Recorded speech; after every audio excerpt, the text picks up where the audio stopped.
নিজের golden boot নিলাম করে পাওয়া 12 কোটি টাকা নির্দ্বিধায় যিনি দান করে দেন প্যালেস্টাইন বাচ্চাদের উদ্দেশ্যে, তার নাম Ronaldo, Cristiano Ronaldo dos Santos.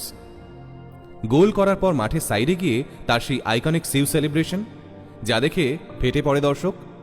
আবার এই ক্রিশ্চিয়ানো রোনাল্ডো বিশ্বকাপে ছিটকে যাওয়ার পর কাঁদতে কাঁদতে মাঠ ছাড়েন।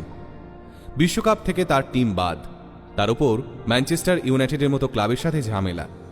বিশ্বকাপের পর ইউরোপের কোনো ক্লাবে তিনি আর যোগ দেননি। বর্তমানে তিনি পাড়ি দিয়েছেন সৌদি আরবে।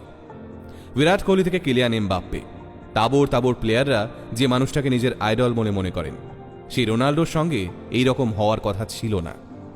একসময় ছোট্ট ক্রিশ্চিয়ানোর ফুটবল কেনার পয়সা ছিল না। ছেঁড়া বলের ভিতর কাপড় ঢুকিয়ে প্র্যাকটিস করত ছেলেটা। খেলার সময় একটু দৌড়াদৌড়ি করলেই হার্টবিট তরতর করে বেড়ে যেত তার। ডাক্তার বলেছিল ফুটবল খেলা না ছাড়লে হার্ট অ্যাটাক হতে পারে।